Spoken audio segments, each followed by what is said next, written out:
Eu quero convidá-los nesta manhã a abrirmos nossas Bíblias no livro de Lamentações, capítulo 3. Lamentações, capítulo 3. Nós vamos ler dos versos 21 a 23. Lamentações, capítulo 3, versos 21 a 23. Todos encontraram aí? Diz assim a palavra de Deus. Acompanhe com atenção. Quero trazer à memória o que pode me dar esperança. As misericórdias do Senhor são a causa de não sermos consumidos, porque as suas misericórdias não têm fim. Renovam-se cada manhã. Grande é a tua fidelidade. Vamos ler mais uma vez? Todos juntos, leia na sua casa aí, junto com a sua família, a uma só voz, todos juntos, leiamos. Quero trazer à memória o que me pode dar esperança. As misericórdias do Senhor são a causa de não sermos consumidos, porque as suas misericórdias não têm fim, renovam-se cada manhã. Grande é a tua fidelidade. Vamos orar mais uma vez? Curva sua cabeça, feche seus olhos, peça ao Senhor que fale ao seu coração nesta manhã de domingo. Nós desejamos falar sobre o tema trazendo à memória o que nos pode dar esperança. Uma mensagem tão necessária para os dias que temos vivido, amados, tão importante, tão necessária para a minha vida, para a sua vida, para a vida daqueles aos quais amamos. Oremos todos.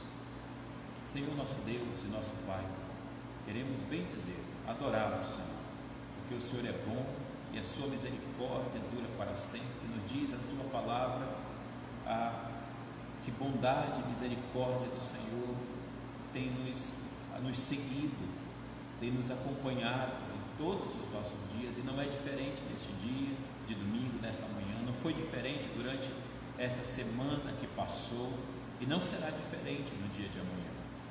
O Senhor estará presente conosco. O Senhor nos ensina em sua palavra que estaria conosco todos os dias até a consumação dos séculos. E cremos na promessa do Senhor, esperamos nessa promessa, ó Deus. E essa promessa, ela nos traz conforto, confiança, nos traz esperança de que as tuas misericórdias estão sobre nossas vidas. Renovaram-se nesta manhã em nossas vidas, na vida do teu povo, dos teus filhos e filhas, ó Deus. É a causa de não sermos consumidos, porque de fato somos pecadores, mas suplicamos o perdão do Senhor. Perdoa os nossos pecados, ó Deus. Pedimos que o Senhor ilumine os olhos do nosso entendimento, do nosso coração, para que possamos ouvir a tua voz, a tua palavra, entender, compreender, não apenas no nosso intelecto, mas no mais íntimo de nossas almas, e que o Senhor fale conosco. Queremos ouvir a tua voz. Nós oramos em nome do Senhor Jesus. Amém, Senhor. Amém. Muito bem, queridos, quero trazer à memória o que me pode dar esperança. Amados, muitas são as lembranças que cada um de nós carregamos ao longo de nossas vidas. Algumas dessas lembranças são boas e nos trazem alegria, uma viagem, momentos bons, pessoas especiais que participam desses momentos. Porém, há lembranças também ruins, e muitas dessas lembranças nós desejamos esquecer mesmo. Penso que de uma certa forma nós somos moldados, nós somos formados pelas nossas lembranças, e isso reflete na maioria das vezes o nosso dia a dia, aquilo que somos hoje, aquilo que você é hoje, e reflete na forma que vivemos. O livro de Lamentações é um livro que foi escrito num contexto de morte e destruição. Aqui o pano de fundo é a destruição de Jerusalém, da cidade de Jerusalém, no ano de 586 a.C., por Nabucodonosor, rei da Babilônia. É nessa situação de destruição e escravidão que o autor de Lamentações, o profeta Jeremias, diz que quer trazer à sua memória o que pode dar esperança em meio ao caos, em meio à miséria, em meio à destruição, em meio à situação em que muitos foram mortos e o restante, todo o povo foi aprisionado na Babilônia. Eles estão escravos. E ele diz: em meio a tudo isso, quero trazer à memória o que me pode dar esperança. Você entende isso? O autor deseja trazer lembranças à sua mente daquilo que pode dar esperança ao seu coração, trazer lembranças à sua mente daquilo que pode dar esperança ao seu coração. O que você faz hoje? Existem umas técnicas, de você trazer coisas boas na mente para que possa afastar o sofrimento, as aflições. São técnicas talvez psicológicas, enfim. Mas nós estamos falando aqui de algo real, não algo que dura momentaneamente, que serve para algumas horas, um dia talvez, mas algo real, algo que é eterno. Trazer à memória aquilo que pode nos dar uma real esperança, uma esperança fundamentada nas promessas do Senhor, na palavra do Senhor. É isso que o profeta Jeremias está falando. O que é essa esperança? As pessoas falam de esperança, o símbolo da esperança é a âncora, Alguém fala-se da cor da esperança, que é o verde, Mas o que é essa real esperança?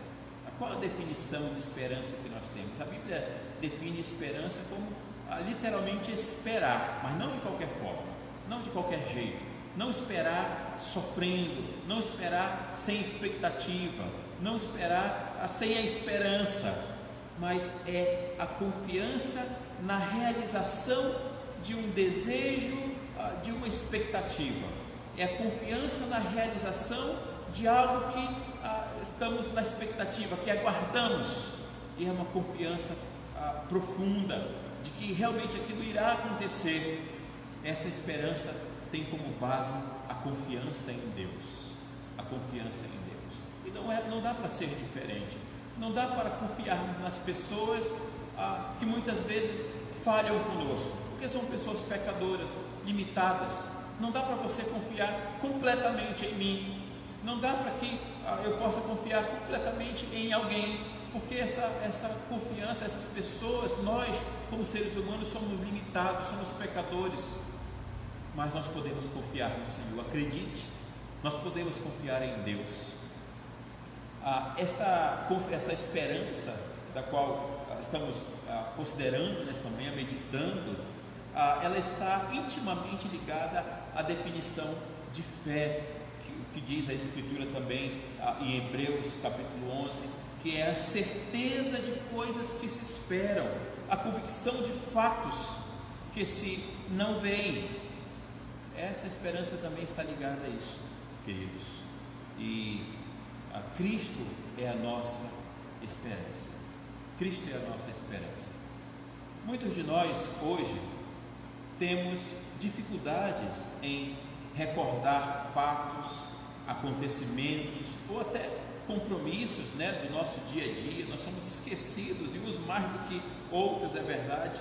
Porém, há momentos como estes vividos pelo escritor de Lamentações, Jeremias, que precisamos nos esforçar um pouco mais para trazermos a nossa mente, a nossa memória, nos esforçar um pouco mais para trazer à memória aquilo que nos dá esperança, que é tal coração, não focar apenas nos problemas, nos sofrimentos, nas enfermidades, nas tristezas, mas parar um pouquinho e pensar em Deus, pensar nas suas promessas, considerar os cuidados de Deus sobre nossas vidas, especialmente quanto à razão da nossa fé.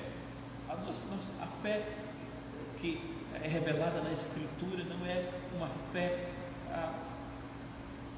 fictícia, ela não é uma fé subjetiva, simplesmente, ela é uma fé verdadeira, uma fé real. Você não crê em Deus porque você crê em Deus simplesmente por acaso, apenas para que você tenha uma religião, apenas para que você tenha alguém para crer. Não, nós precisamos compreender especialmente a razão da nossa fé, conhecer verdadeiramente aquele ao qual nós cremos. Pense comigo, qual é o motivo de nos reunirmos, de estarmos juntos em nossos cultos. Isso quando nós podemos nos reunir. Nesse momento, essa forma de reunião. Qual o motivo de você estar aí nos assistindo nesta hora? Seja pela página do Facebook ou pelo canal do YouTube, você está... qual o motivo de você estar com a sua família aí? Muitos não sabem os reais motivos porque vão à igreja, porque cantam louvores, porque participam. Às vezes tem aquela ideia de apenas trazer um momentâneo alívio por algum sofrimento, alguma tribulação, alguma tensão que está vivendo naquele momento, mas isso não se trata de ter esperança real e verdadeira. Essa esperança real e verdadeira, ela age principalmente em momentos que nós estamos desanimados, em momentos que estamos passando por extrema dificuldade, por enfermidades, por perdas, dolorosas perdas, como tem acontecido hoje em muitos lugares do mundo e em nossa cidade, em Manaus, também aqui no estado do Amazonas. Enfim, tantas pessoas morrendo por conta dessa pandemia e outros que ficam de fato entristecidos, com a saudade que pesa. Amados, nós passamos hoje por uma imensa crise, uma espécie de amnésia espiritual, onde a mensagem de Cristo, os valores do reino de Deus e a sua manifestação na vida dos cristãos estão sendo substituídas por emoções, por rituais ou até barganha com Deus, onde em troca do culto que prestamos a Ele, muitos querem algum tipo de compensação ou bênção e esquecem que ao Senhor Deus toda a honra e toda a glória, que nós o adoramos. Sim, é verdade, nós o adoramos pelos seus feitos, nós o adoramos por suas obras. Nós vemos isso, por exemplo, no livro de Salmos, o salmista adorar a Deus, reconhecendo suas obras, os seus feitos, os benefícios de Deus para com sua vida. Mas nós o adoramos especialmente porque Ele é digno de ser adorado. Ele é digno de que separemos esse tempo em nossos lares, em nossas casas e expressemos a Ele todo o nosso louvor, toda a nossa adoração, toda a nossa gratidão ao Senhor. Ele é digno de ser adorado. Não é uma questão de troca com Deus, o Senhor me dar algo e eu respondo em adoração. Não, nós o adoramos porque Ele é o único Deus verdadeiro, Criador dos céus e da terra. Nós o adoramos porque Ele nos amou de tal maneira, entregou o seu Filho, o único Filho unigênito, para morrer naquela cruz, derramar o seu sangue, ter o seu corpo dilacerado, seu sangue derramado, um preço pago na cruz, onde Cristo disse: está consumado, pagou a dívida dos meus e dos seus pecados, para nos reconciliar com Ele, para nos trazer essa esperança aos nossos corações, esperança de vida eterna, de salvação, de que ainda que a morte nos alcance, um dia isso irá acontecer, ainda que as enfermidades estejam presentes, ainda que os problemas estejam presentes, Ele, nosso Deus, nos garante essa esperança de vida eterna. Um dia essas coisas não mais existirão, a morte não mais existirá. Ele enxugará dos nossos olhos toda lágrima, toda lágrima.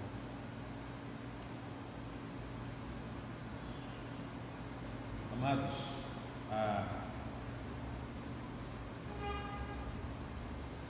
pense qual o motivo de nós estarmos aqui na presença de Deus.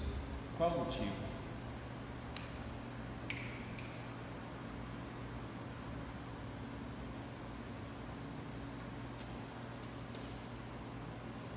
Precisamos então relembrar aquele momento em nossa vida, quando nos encontramos com Cristo e fomos impactados e inundados pelo seu grande amor, o momento no qual voltamos a ter comunhão com Deus, o momento no qual tivemos a esperança e a certeza de que um dia estaremos com Ele.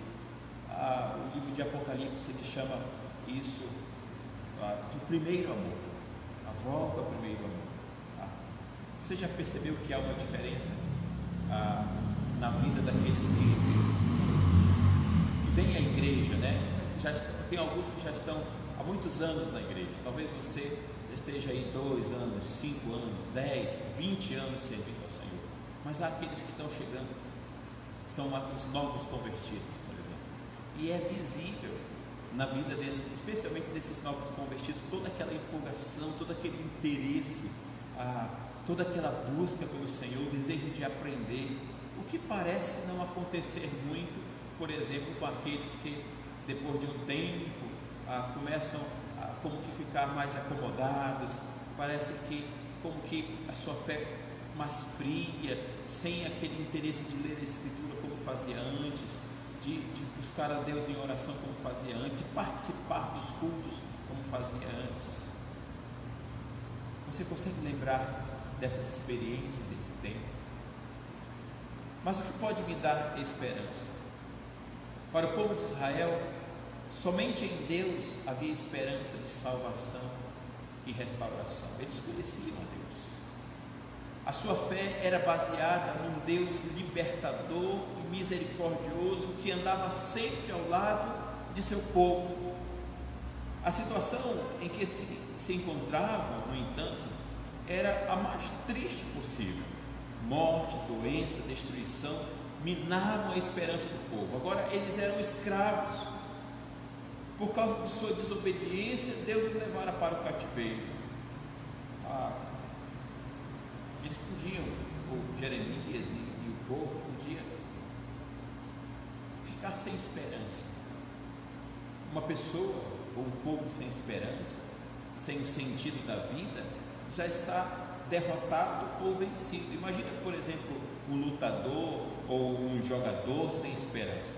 Eles entregam a luta, entregam o jogo. Nós vimos isso nos campeonatos, nas competições. Eles perdem a esperança, né? Quem não lembra daquele 7-1, né, do Brasil? O primeiro gol, o segundo gol, o terceiro, todos perderam a esperança. E aí a coisa foi agravando.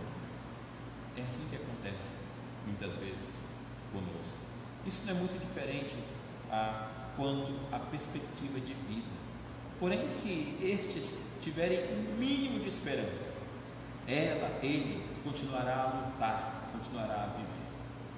Queridos, eu não me recordo bem o país, a fonte, mas eu lembro de alguém falando nestes noticiários de um dos critérios usados para aqueles que estavam enfermos de Covid e receberiam o respirador.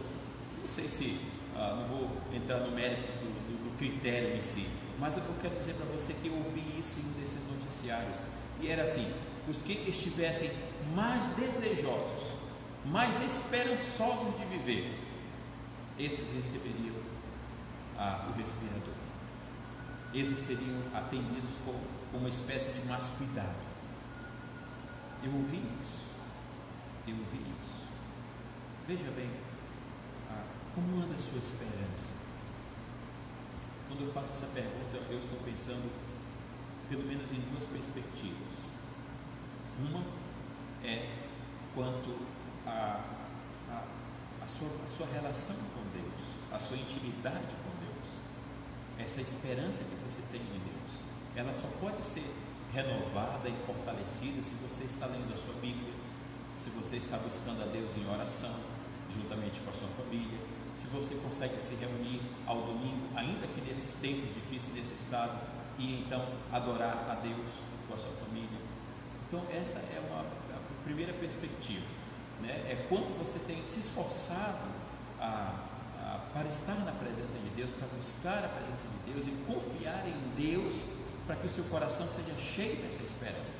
Uma outra perspectiva não é quanto à intensidade da sua esperança, mas aquilo que talvez você possa estar colocando como a sua esperança, a sua confiança. Outra coisa, talvez a sua habilidade, talvez as suas forças, talvez você esteja colocando como sua confiança, sua esperança, o seu dinheiro. Talvez a sua confiança esteja na quantidade de respiradores que irão chegar em nosso estado, em nosso país, os respiradores da China. Pense nisso. Quantas reclamações nós temos ouvido, denúncias, né, quanto a esses respiradores. Nós não podemos confiar simplesmente no braço forte do homem. Você não pode confiar em você e nem em ninguém. Na tecnologia que acabou de falhar, por isso começamos atrasados hoje. Parecia que estava tudo pronto, mas não estava. Em quem você tem depositado a sua confiança? Em Deus devemos, queridos, depositar a nossa confiança, a nossa esperança. O autor de Lamentações, ao dizer as palavras nesse texto, ele procurou trazer à mente do seu povo aquilo que eles poderiam se agarrar para poder continuar a viver. Imagina a situação daquele povo: escravos, talvez membros da família tivessem ficado mortos em Jerusalém e agora eles estavam escravos em Babilônia. Talvez muitas mães, ou maridos ou esposas, ou quem sabe filhos ou os pais pudessem estar pensando: não há mais motivo para viver, não há mais motivo para continuar. As pessoas que eu amava morreram em Jerusalém e agora alguns poucos que estão aqui sofrem essa escravidão. Era a situação que eles se encontravam. E Jeremias diz: quero trazer à memória aquilo que pode ainda encher o meu coração de esperança, aquilo que me pode fazer continuar, perseverar na confiança, especialmente na confiança em Deus. Ele procurou trazer à sua mente, à mente do seu povo, aquilo que eles poderiam se agarrar para poder continuar a viver. Ou seja, apesar do cativeiro, as misericórdias de Deus ainda estavam presentes sobre o seu povo. Hoje a situação na qual vivemos em muitas cidades e grandes centros é de inúmeras pessoas sem esperança ou sem sentido para a vida. São pessoas que vão e vêm sem uma perspectiva de vida, em meio à fome, em meio à miséria, em meio a desemprego, a brigas e decepções no lar. Isso tudo faz parte de suas vidas, da vida das pessoas em nossos dias, tornando tudo um verdadeiro caos. É também, com certeza, acontece, como acontece por causa desta crise, das enfermidades e mortes que essa crise tem trazido. Não é difícil a esperança partir de nossos corações, queridos. Contudo, Deus está presente. A misericórdia do Senhor renova-se a cada manhã. As misericórdias do Senhor renovaram-se nesta manhã na sua vida, renovaram-se no dia de ontem, no sábado na sua vida, na sexta, na quinta, durante a semana. Elas se renovarão na segunda-feira, amanhã em sua vida. Pense no contexto aqui, do texto que estamos meditando nesta manhã, que é uma situação de extrema dificuldade, pior do que mencionamos nos nossos dias. É o que o autor de Lamentações aponta para olharmos para o verso seguinte e mostra onde está a sua esperança. Olhe na sua Bíblia, nós estamos dando ênfase no verso 21, mas observe o que diz o verso 22. As misericórdias do Senhor são a causa de não sermos consumidos, porque as suas misericórdias não têm fim. Vou ler mais uma vez, olhe na sua Bíblia. As misericórdias do Senhor são a causa de não sermos consumidos, porque as suas misericórdias não têm fim. Aqui todo homem pode encontrar o verdadeiro refúgio. Lembra da canção que cantamos agora há pouco? Aqueles que nos acompanhavam pelo canal do YouTube? Cristo é o nosso refúgio. Cristo é o nosso refúgio. Considere as expressões ou a manifestação dessa misericórdia de Deus. Misericórdia, ela se expressa na bondade, no amor, na graça de Deus para com o homem. Essa bondade, esse amor, essa graça de Deus se manifesta especialmente no perdão dos nossos pecados. Deus é misericordioso e nos perdoa os pecados, mas ela se manifesta também, essa misericórdia, a bondade, amor, graça de Deus, na proteção, quando somos protegidos, ou no auxílio em momentos difíceis, ou no atendimento, nas respostas, no ouvir de Deus a súplica que nós fazemos a Ele. É a disposição de Deus que se manifestou desde a criação e acompanhará o seu povo até o final dos tempos. Essa misericórdia repousa hoje sobre você. Ela está presente em você que já entregou sua vida a Cristo Jesus, que conhece a Cristo Jesus, que tem a Cristo Jesus como seu Senhor, como seu Salvador pessoal. Essa misericórdia, ela já tem repousado sobre a sua vida. E se você que está conosco, que nos assiste nessa manhã, ainda não teve um encontro pessoal com esse Jesus, considere isso. Considere que aqueles que têm essa intimidade com Deus, ele diz a respeito que bondade e misericórdia os seguem, como expomos recentemente no Salmo 23. E uma maravilhosa característica dessas misericórdias de Deus, queridos, é que elas não têm fim. A fonte de misericórdia não seca, não acaba. Elas se renovam dia a dia, manhã após manhã, momento a momento de nossas vidas. A maior expressão dessa misericórdia é Cristo Jesus. O Senhor Jesus é a expressão máxima do amor e da compaixão de Deus no mundo onde há o egoísmo, perdura o egoísmo, onde há falta de amor ao próximo, e essas coisas escravizam homens e mulheres, tornando-as sem sentido e vazias. Em pleno século XXI, onde os povos e nações como que retiram Deus de suas vidas, de suas histórias, onde as pessoas parecem ter perdido completamente a comunhão com o seu Criador, ainda assim vemos que as palavras do autor de Lamentações são atuais e são carregadas de esperança. Não há outro lugar para olhar, amados, senão para essa esperança. Não há nada mais importante para lembrar diariamente, a todo instante, senão as misericórdias do Senhor. Deixe-me trazer 3 aplicações para partirmos para a nossa conclusão nesta manhã.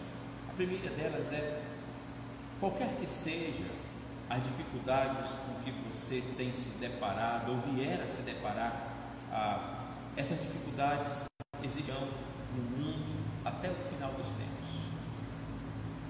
Enquanto o mundo for mundo, enquanto existir o mundo, todo tipo de dificuldade que você já passou até aqui, que as pessoas ao seu redor você vê passando, que já tivemos na história, todas essas continuarão existindo.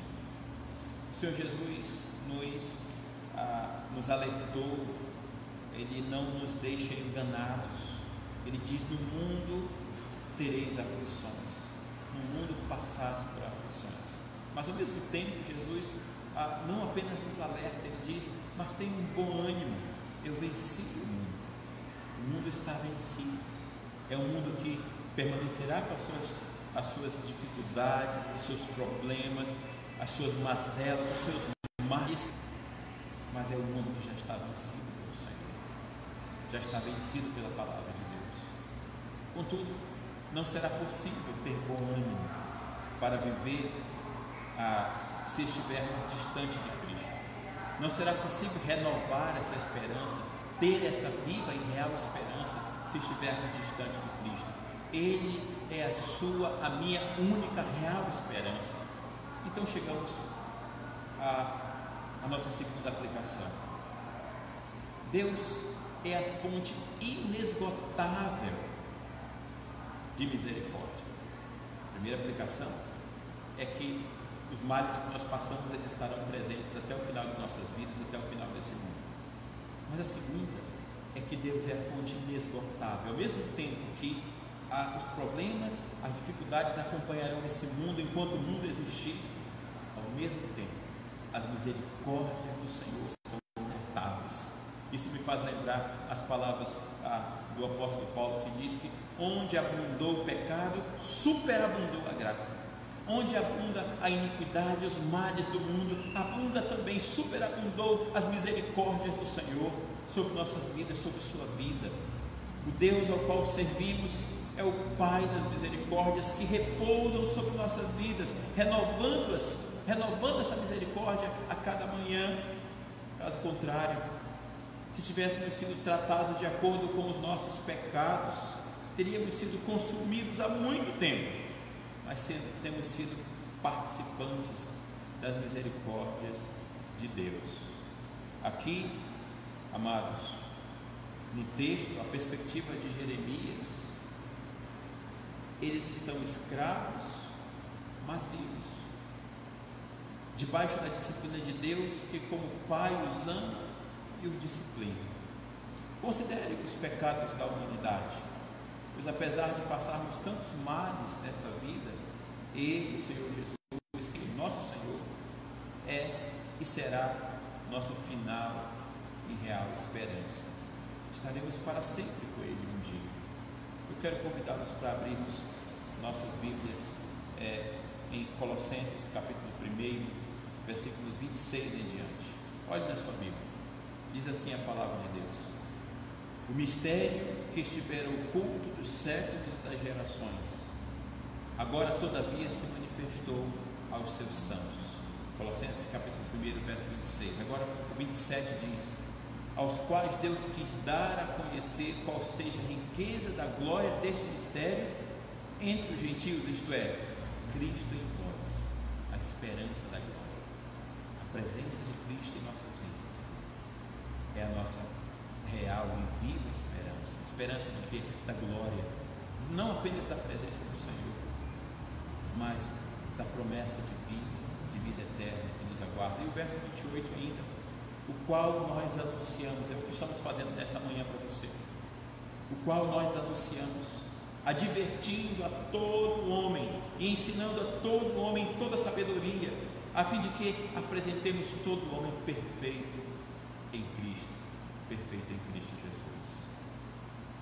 E em terceiro lugar, agora para concluir, apesar das circunstâncias e dos problemas, o Senhor sempre está e estará conosco, como Ele mesmo disse: eis que estarei convosco todos os dias, até a consumação dos séculos. Traga sempre a sua memória, seja sempre lembrado que você não encontrará esperança e misericórdia em outro lugar ou em outro alguém, senão em Cristo Jesus. Há uma história, um post que alguém compartilhou no Facebook esses dias. Eu não tenho a autenticidade disso, contudo o escrito, que está escrito, tem ao princípio é uma verdade ali. E segundo a filha de um ex-presidente de um dos maiores bancos da Europa, quando na morte do seu pai, esses dias por Covid, ela escreve o seguinte: somos uma família milionária, mas meu pai morreu sozinho e sufocado, buscando algo que é grátis, o ar. O dinheiro ficou em casa, o ar que é grátis. Morreu sufocado com todos os seus recursos, todos os seus bens. Eu, como disse, eu não sei da autenticidade, mas o princípio aqui é verdadeiro. Quando chegar o momento da sua partida, nada nem ninguém, seus bens não poderão impedir. Os melhores médicos, os melhores especialistas não poderão impedir.